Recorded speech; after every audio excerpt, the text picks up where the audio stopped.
तो यहाँ पर जो 3 नंबर था, सबकी खुशी बराबर मायने रखती है। मिल ने अपने 1861 के निबंध उपयोगितावाद में इस सिद्धांत का समर्थन किया है। इसकी महत्वपूर्ण पुस्तकें जो थी on liberty, A system of logic, the subjection of women और यूटिलिटेरियनिज्म।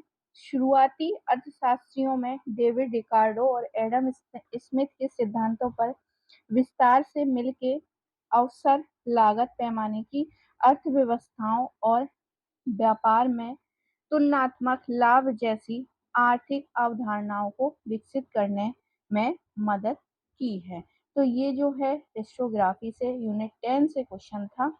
अगला देखते हैं, हेरोडोटस का जन्म कहाँ हुआ था, ये भी यूनिट 10 से क्वेश्चन पूछा गया है। तो हेलिकार नासस में हुआ था, हेलिकार नासस में हुआ था। ये ऑप्शन यहाँ पर सही है। आगे देखते हैं इसकी व्याख्या। हेरोडोटस का जन्म लगभग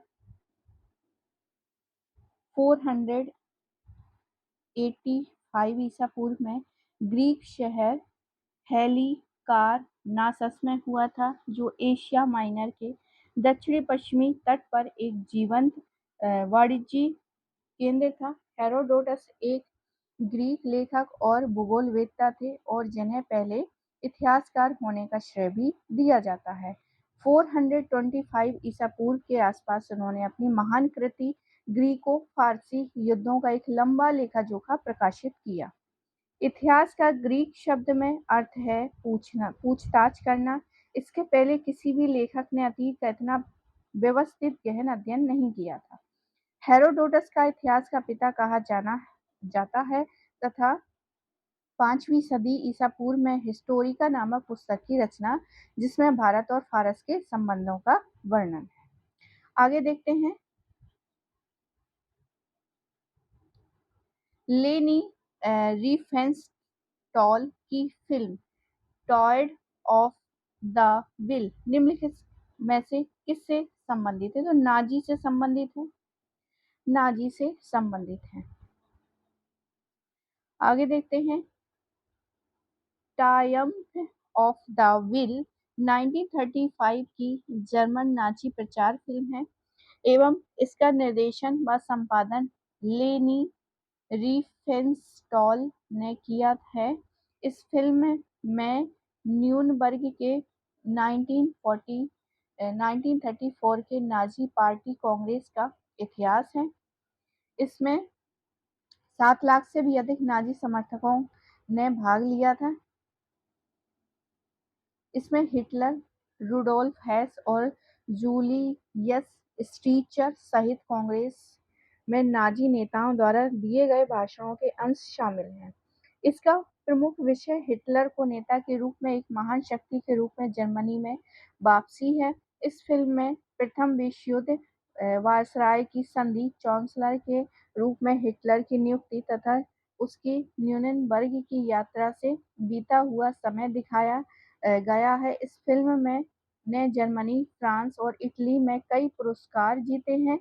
द्वितीय विश्व युद्ध के दौरान फ्रैंक कैप्रा की 7 फिल्म श्रृंखला व्हाइट वी फाइट सीधे तौर पर ट्रायड ऑफ द विल संयुक्त राज्य अमेरिका की प्रतिक्रिया से प्रेरित थी। लेनी रिफेंस्टॉल की एक अन्य फिल्म ओलंपिया है एवं यह भी नाजी प्रचार से संबंधित थी। अगला क्वेश्चन है, किसने ये कहा है?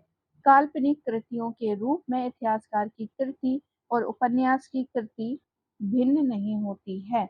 वे जहाँ भिन्न होती हैं वह यह है कि इतिहासकार के वर्णन का अर्थ सच होने से है। ये किसने कहा है? तो कलिंगवुड ने कहा है। जी.आर. कलिंगवुड ने अपने ग्रंथ द आइडिया ऑफ हिस्ट्री में ये कहा था कि काल्पनिक कृतियों के रूप में इतिहासकार की कृति और उपन्यासकार की कृति भिन्न नहीं होती है। जहाँ से भिन्न होती है वह यह है कि इतिहासकार के वर्णन का अर्थ सच होने से है। कलिंगवुड एक अंग्रेजी दार्शनिक, इतिहासकार और पुरातत्वविद हैं। उन्हें उनके दार्शनिक कार्यों के लिए जाना जाता है। इसमें द प्रिंसिपल ऑफ आर्ट और मरणोपरांत प्रकाशित द आइडिया ऑफ हिस्ट्री शामिल है। अगला क्वेश्चन देखते हैं, किसने ये कहा कि इतिहास का पुनर्लेखन किया जाना चाहिए क्योंकि इतिहास कारणों एवं पूरे वृत्तांतों एंटीसीडेंट्स के धागे हैं, वे धागे हैं जिन्हें हमारी रुचि होती है। तो ये आंसर हो जाएगा ओलिवर वेंडल होम्स का, ओलिवर वेंडल होम्स का। तो यहाँ पर सी ऑप्शन सही हो जाएगा। कानूनी इतिहासकार और दार्शनिक ओलिवर वेंडल होम्स जूनियर का जन्म जो है मार्च 1941 में बोस्टन मास में हुआ था। वो है मैसाचुसेट्स सर्वोच्च न्यायालय के न्यायाधीश की बेटी अमेलिया ली जैक्सन के बेटे थे। उन्होंने 1867 में बोस्टन में कानून का अभ्यास किया। होम्स ने बोलने की स्वतंत्रता पर प्रस्तावित प्रतिबंधों के लिए स्पष्ट और वर्तमान खतरे परीक्षण को स्पष्ट किया। उन्होंने ये कहा था कि इतिहास का पुनर्लेखन किया जाना चाहिए क्योंकि इतिहास कारणों एवं पूर्व वृत्तांतों के वे धागे हैं जिनकी हमारी रुचि होती है। होम्स ने सुप्रीम कोर्ट में अपने 29 वर्षों के दौरान अवमानना, कॉपीराइट पट्टे और डेनमार्क कानूनी अमेरिकी नागरिकों के लिए निष्ठा की शपथ आदि विविध मुद्दों पर भी अवसर उद्धृत राय जारी की है। आगे देखते हैं, निम्नलिखित में से किसने 1831 में रामोशी विद्रोह का नेतृत्व किया है? तो आंसर हो जाएगा उमाजी राजे। उमाजी राजे ने जो है रामोशी विद्रोह का नेतृत्व किया था।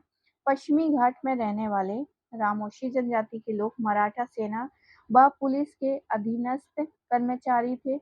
मराठा साम्राज्य के पतन के बाद उन्होंने कृषि का धंधा अपना लिया, लेकिन अधिक लगान एवं उत्पीड़न के चलते अपने नेता सरदार चित्तर सिंह के नेतृत्व में 1822 में विद्रोह किया था। रामोशियों ने सतारा के आसपास के क्षेत्रों को लूटा और किलों पर आक्रमण कर दिया।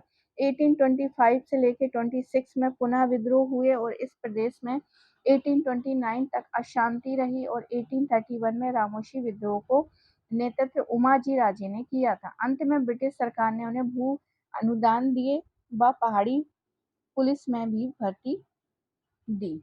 अगला क्वेश्चन देखते हैं, राजा राममोहन राय द्वारा स्थापित ब्रह्मो समाज निम्नलिखित में से किसका उत्तरवर्ती था? आत्मीय सभा, आत्मीय सभा का था। बी ऑप्शन सही हो जाएगा, आत्मीय सभा। बंगाल के प्रारंभ में हुए सुधार आंदोलन का नेतृत्व राजा राममोहन राय ने किया। इसी के कारण राजा राममोहन राय को भारत के नवजागरण का अग्रदूत, सुधार आंदोलनों का प्रवर्तक एवं आधुनिक भारत का प्रथम महान नेता माना जाता है। रॉय बहुभाषिक थे एवं उन्होंने अरबी, फारसी तथा संस्कृत का अध्ययन किया। इनके अतिरिक्त अंग्रेजी, फ्रेंच, ग्रीक, लैटिन, जर्मन भाषाएं भी सीखी। इनका पहला ग्रंथ जो है फारसी भाषा में तोहफत उल मुहद्दीन एकेश्वरवादियों का उपहार 1809 में प्रकाशित किया गया था। ये इनका ग्रंथ फारसी में। उन्होंने कलकत्ता में रहते हुए अपने युवा समर्थनों के सहयोग से आत्मीय सभा की स्थापना की। फिर उसके बाद आजीवन धर्म और समाज की बुराइयों को दूर करने में लगे रहे। 1828 में उन्होंने ब्रह्म समाज की भी स्थापना की और यही आत्मीय सभा का उत्तरवर्ती था। आगे देखते हैं, ब्रह्म सभा जो है आगे चलकर ब्रह्म समाज के नाम से भी जाना जाता है।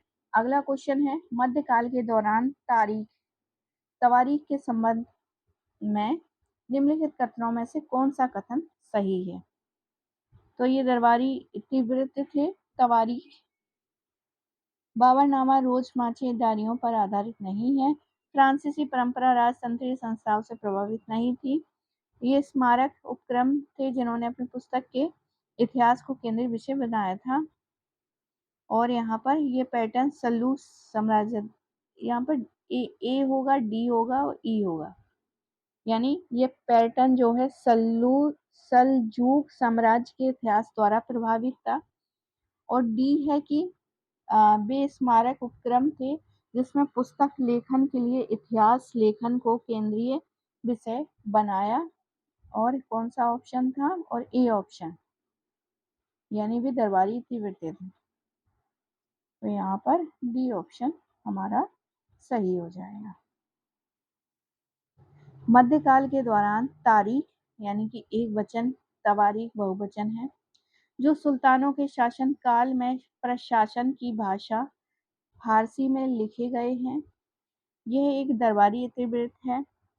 तवारीख के लेखक सचिव, प्रशासक, कवि और दरबारियों जैसे सुशिक्षित व्यक्ति होते थे, जो घटनाओं का वर्णन भी करते थे और शासकों को प्रशासन संबंधी सलाह भी देते थे। वे न्याय शासन के महत्व पर बल देते थे। वे स्मारक उपक्रम थे जिसने पुस्तक लेखन के लिए इतिहास लेखन को केंद्रीय विषय बनाया। तवारीख के लेखक अक्सर अपने इतिहास सुल्तानों के लिए उनके ढेर सारे इनाम इकराम पाने की आशा में लिखा करते थे। यह पैटर्न सल्जूक साम्राज्य के इतिहास द्वारा प्रभावित था। जहीरुद्दीन मोहम्मद बाबर की आत्मकथा तुर्की भाषा और तुजो के बाबरी बाबरनामा रोजनामची यानी डायरियों पर आधारित थे। बाबर ने भारत में 3 प्रकार की जलवायु और फलों में आम और पशुओं में हाथी को सर्वोत्तम बताया है। आगे देखते हैं अगला क्वेश्चन। यूरोपीय व्यापारियों की भूमिका के संदर्भ में निम्नलिखित में से कौन सा कथन सही है? तो 1605 में डचों में अम्बोनिया के पुर्तगाली दुर्ग पर कब्जा कर लिया था। बहुत सारे ऑप्शन है यहाँ पे। तो ए सही है, बिल्कुल सही है। बी देखते हैं। 1606 में डचों ने मछलीपट्टनम में एक फैक्ट्री स्थापित करने के लिए गोलकुंडा के शासकों से फरमान प्राप्त किया। ये भी सही है। और हमारा लास्ट वाला जो है सी ऑप्शन, एबीसी, एबीसी सही है। एबीसी, डचों ने वर्ष 1670 में सूरत में अपनी फैक्ट्री स्थापित की थी। तो हमारा सी ऑप्शन सही हो जाएगा।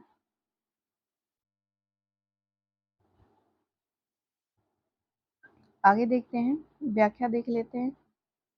डचों ने मार्च 1602 में भारत से व्यापार करने के लिए संयुक्त डच ईस्ट इंडिया कंपनी की स्थापना की। डचों ने गुजरात और कोरोमंडल तट से कपास से सामान के लिए द्वीप समूह के मसालों का आदान प्रदान किया। डचों ने खुद को मछलीपट्टनम में स्थापित किया। 1606 में गोलकुंडा के शासकों से एक फरमान प्राप्त किया। उन्होंने खुद को मसाला द्वीपों में भी स्थापित किया। 1610 तक वे मसाले के व्यापार के लिए प्रमुख हो जाएं। तत्पश्चात डचों ने गुजरात में अपने व्यापार का विस्तार प्रारंभ किया। 1617 में सूरत में अपनी फैक्ट्री स्थापित की और 1639 ईस्वी में डचों ने गोवा का घेरा डाला और 1641 में पुर्तगालियों से मलक्का पर कब्जा कर लिया।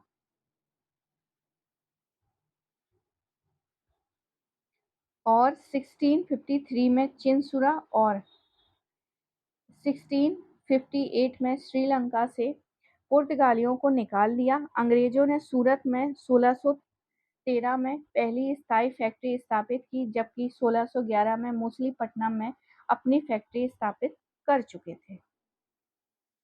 अगला क्वेश्चन देखते हैं, निम्नलिखित में से कौन सही है?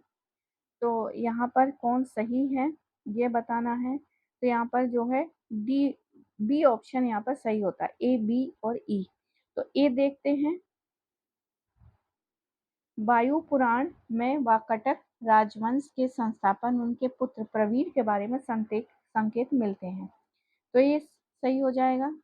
आरंभिक अभिलेखीय प्रलेखों में अभीरों को पश्चिमी भारत में स्थित शाक महाक्षत्रपों के सेनापति के रूप में दर्शाया गया है। तो ए हो गया, बी हो गया और हमारा ई ऑप्शन। महावंश में चोल शासक करिकाल का सीलोन पर आक्रमण का उल्लेख नहीं मिलता है। तो हमारा ऑप्शन बी ऑप्शन यहाँ पर सही हो जाएगा। अब यहाँ पर देख लेते हैं व्याख्या। वाकाटक राजवंश की स्थापना 255 ईस्वी में विंध्य शक्ति नामक व्यक्ति ने की थी। विंध्य शक्ति के पुत्र प्रवरसेन के बारे में वायु पुराण में उसे प्रवीर कहा गया है।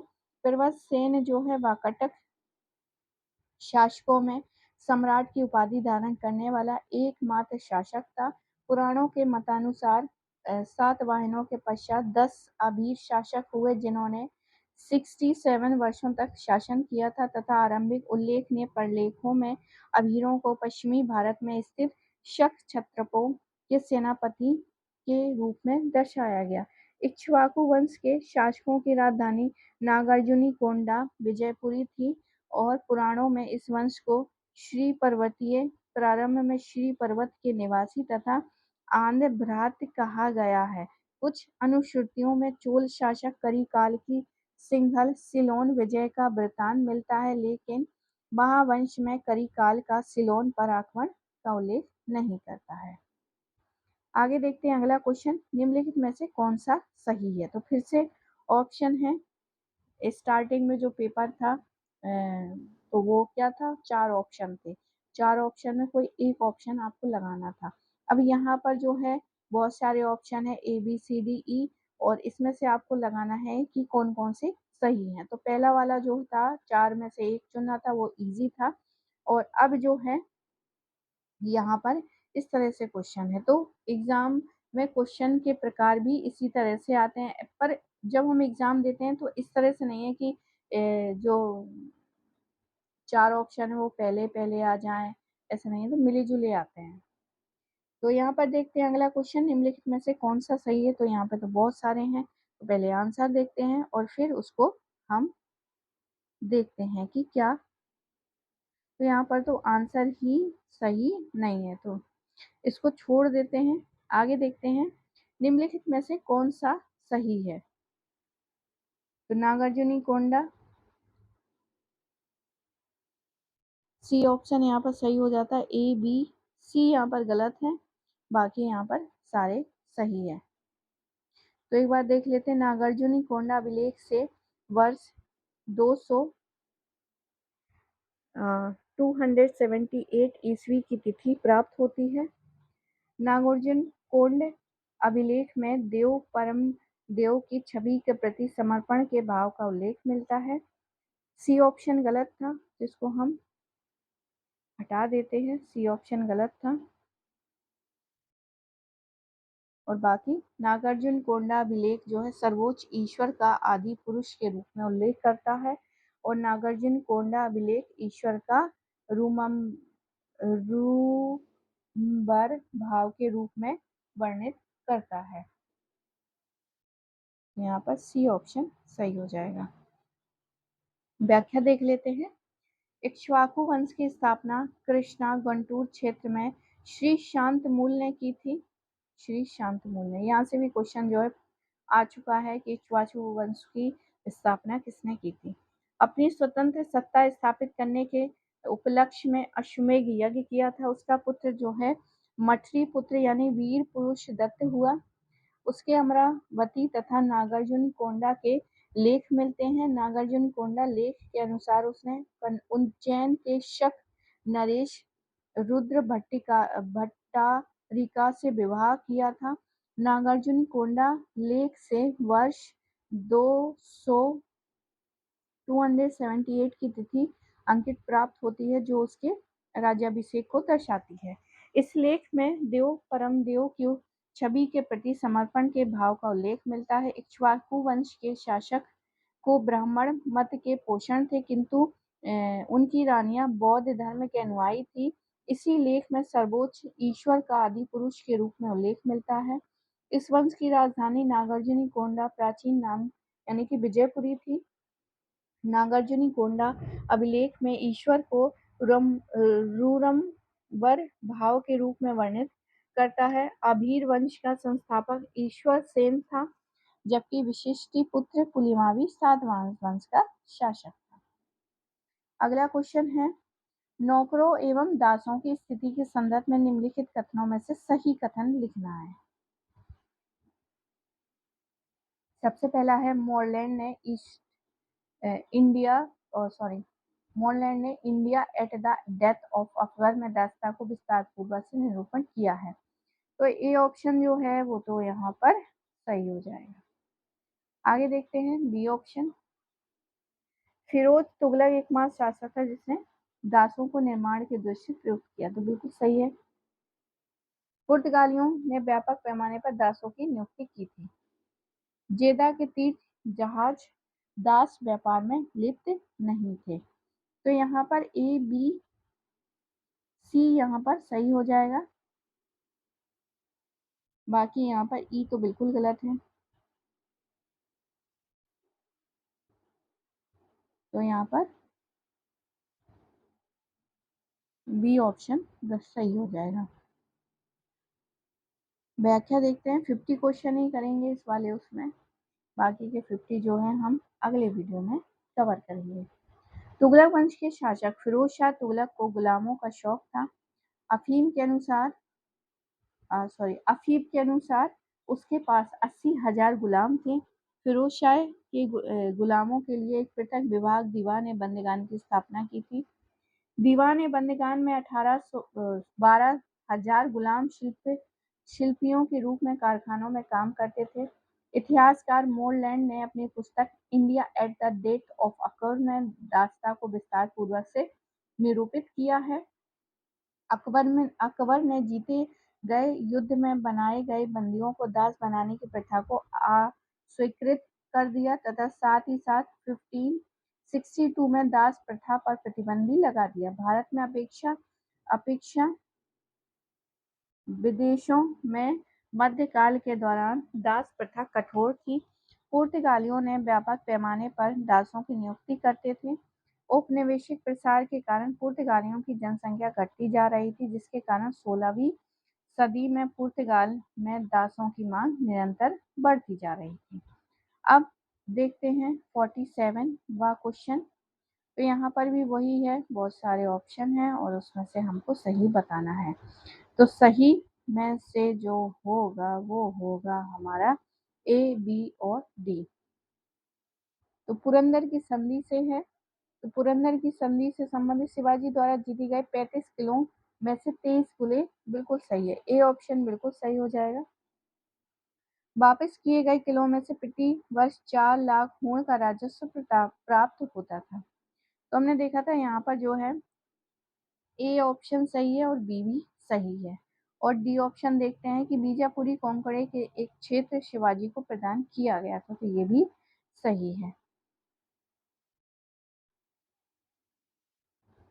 तो यहाँ पर सी ऑप्शन हमारा सही हो जाएगा। व्याख्या देख लेते हैं। मराठा शासक शिवाजी के 1664 में सूरत की लूट से क्रोधित होकर मुगल शासक औरंगजेब ने राजा जय सिंह को शिवाजी के विरुद्ध कार्यवाही करने के लिए भेजा। जय सिंह सासवत को अपना सैनिक केंद्र बनाया तथा पुरंदर को जीत लिया तथा रायगढ़ को घेर लिया, जिससे विवश होकर शिवाजी ने जयसिंह से 24 जून 1665 को पुरंदर की संधि कर ली। इस संधि के अनुसार शिवाजी ने 4 पूर्ण वार्षिक आय की भूमि वाले 23 दुर्गों को सम्राट को देना स्वीकार किया और सम्राट ने अन्य 12 दुर्गों पर, जिनकी वार्षिक आय 1 लाख थी, शिवाजी का अधिकार स्वीकार कर लिया। बालाघाट की जागीर शिवाजी अपने पास रखे, लेकिन बदले में उसे 40 लाख होड़ 13 किस्तों में देने होंगे। बीजापुरी कोंकण में एक क्षेत्र शिवाजी को प्रदान किया गया और शिवाजी ने अपने पुत्र संभाजी के अधीन 5,000 घोड़े के दल के साथ बादशाह की सेवा में रहना स्वीकार किया। अगला क्वेश्चन है, मध्यकाल में व्यापार के संदर्भ में निम्नलिखित में से कौन सा कथन सही है? तो सही कथन ही देखते हैं। सी ऑप्शन हमारा सही होगा। सी डी ई को देखते हैं। दिल्ली को रसद की आपूर्ति काफी दूर के ग्रामीण क्षेत्रों से होती थी, तो बिल्कुल सही है। अलाउद्दीन खिलजी के कृषि एवं मूल्य नियंत्रण उपायों का विस्तार पूर्वक वर्णन जो है बन्नी ने किया था। और ई है, इब्न बतूता से हमें ज्ञात होता है कि मुख्यतया गंगा के तट पर स्थित अमरोहा से अनाज की आपूर्ति होती थी, बिल्कुल सही है। तो ए नहीं, सी डी ई यहाँ पर सही हो जाएगा। आगे देखते हैं। अगला क्वेश्चन, निम्नलिखित में से कौन सा कथन सही है? सही कथन देखते हैं, ए, बी और डी और ई, यानी कि सी ऑप्शन यहाँ पर गलत है। तो देखते हैं, ए कह रहा है कि नौसैनिक रेटिंग में 18 फरवरी 1946 को HMIS तलवार से विरोध प्रारंभ किया। बॉम्बे में नौसैनिक विद्रोह का मुख्य कारण खराब भोजन और नस्लीय भेद था। बिल्कुल सही है। यहाँ पर सी ऑप्शन जो है वो गलत है, सी ऑप्शन को हम नहीं देखेंगे। बॉम्बे में शांति स्थापना के लिए एक मराठा बटालियन बुलाई गई। बिल्कुल बुलाई गई। ई ऑप्शन है। कराची में भी हड़ताल फरवरी 1946 में हुई थी। तो यहाँ पर डी ऑप्शन बिल्कुल सही है। आखिरी क्वेश्चन देखते हैं, 50 क्वेश्चन, निम्नलिखित में से कौन सा सही है? तो इसको देख लेते हैं। सही ऑप्शन ही देखेंगे हम, सी ऑप्शन। यहाँ पर सारे के सारे ऑप्शन क्या है? बिल्कुल सही है। तो इसको देख लेते हैं। सबसे पहला है, बी आर अम्बेडकर ने सेंडेन कॉलेज में एक प्रोफेसर के रूप में पद ग्रहण किया था। डॉक्टर बी आर अम्बेडकर ने इंडिपेंडेंट लेबर पार्टी की स्थापना की थी। इंडिपेंडेंट लेबर का पार्टी का लाल ध्वज है। डॉक्टर भीमराव अम्बेडकर ने दलित शूद्र पहचान संबंधी गैर आर्यन सिद्धांत का समर्थन नहीं किया था। डॉक्टर बी आर अम्बेडकर ने 1936 में एनिहिलेशन ऑफ कास्ट शीर्षक से पुस्तक प्रकाशित की थी। पूरा का पूरा यहाँ पर सही, सी ऑप्शन बिल्कुल सही हो जाएगा।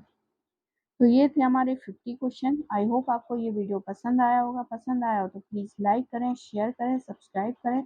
मिलते हैं हम अगले वीडियो में। पूरा वीडियो देखने के लिए आप सभी का बहुत बहुत धन्यवाद।